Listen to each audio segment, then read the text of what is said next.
tech-wise for Curious Incident, I definitely wanted something quite similar to the real thing that they put on.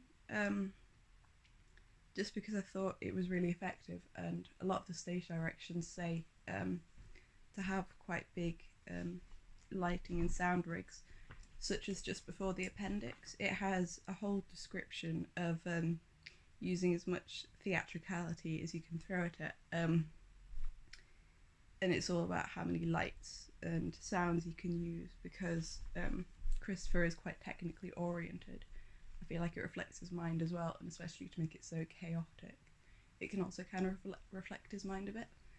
And as it's the appendix, it's the very last bit, it's the thing that the audience members go away with and remember it by. So to make that a big part of it definitely helps, and it helps like keep it in their mind a lot more.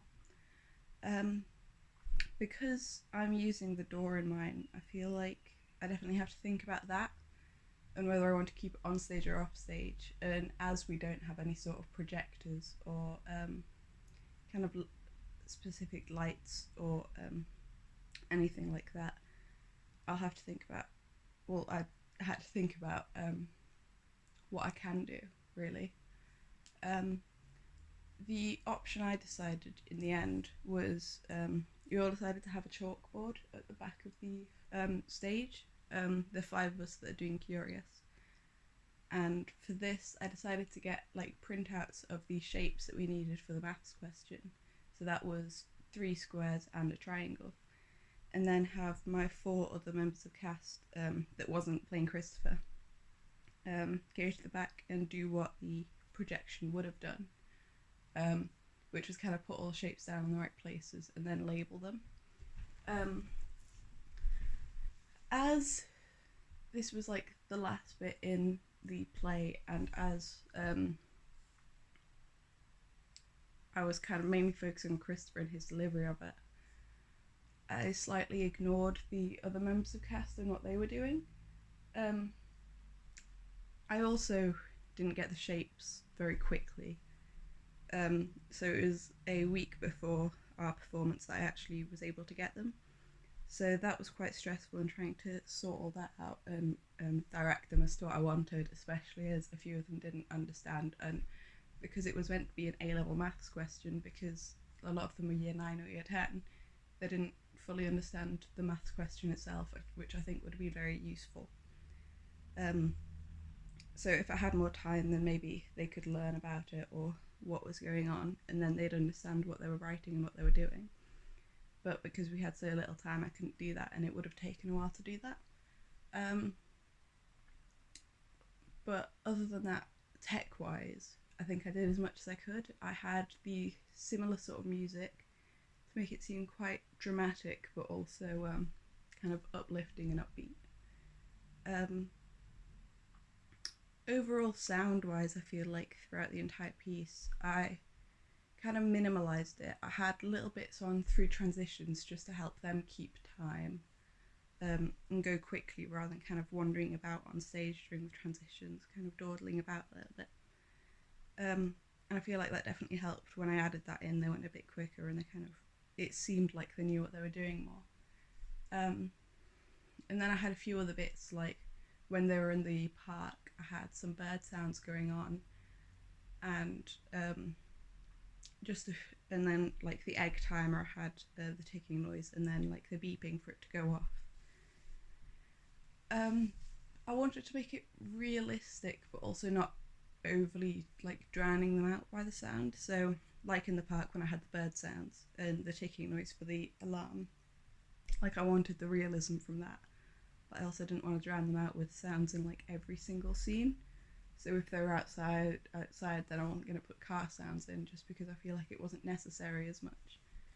I think my decision for that worked quite well, just because it seemed like when I was watching it back with all the sounds, it worked quite well. And it kind of immersed you in the mood of it, but didn't completely take you out of the ideas going on around it and take you out of the actual acting itself, which I think is the main thing I was going for. Um, Lighting wise was a lot harder as the lights were already in a set position facing in a certain direction with certain colours in already. So as a whole class we drew up a kind of image of where the lights were all pointing and what kind of colours they were, just so we could use that so we didn't have to be directly in the space to figure out what we wanted. So from that I looked at our diagram and I kind of figured out roughly what lights I wanted, and because I was having different scenes on different sides of the stage I had to think about that as well and where the lights were pointing especially. As some lights might have been useful on the other side, but because I'd already directed everything I couldn't really swap it around because then all my actors would get confused quite close towards the end. So that was definitely something that I had to think around. So from the beginning I labelled which scene was on which side of the stage,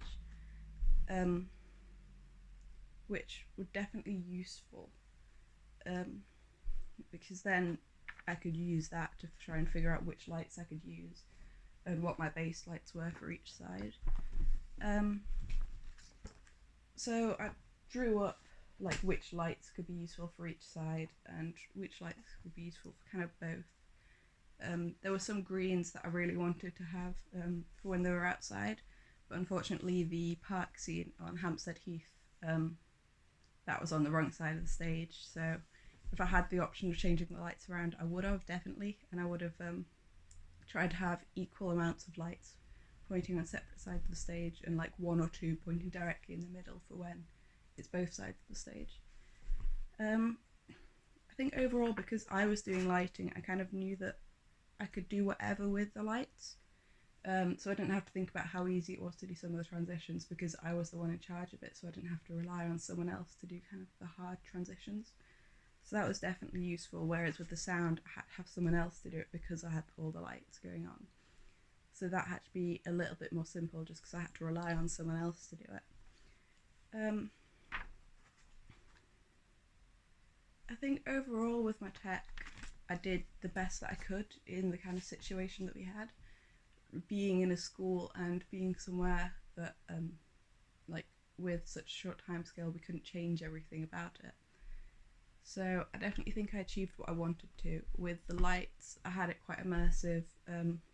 Side lights were definitely useful as I was able to get lights on their faces and you're able to see them at all times. So overall I'm quite happy with the tech that I got.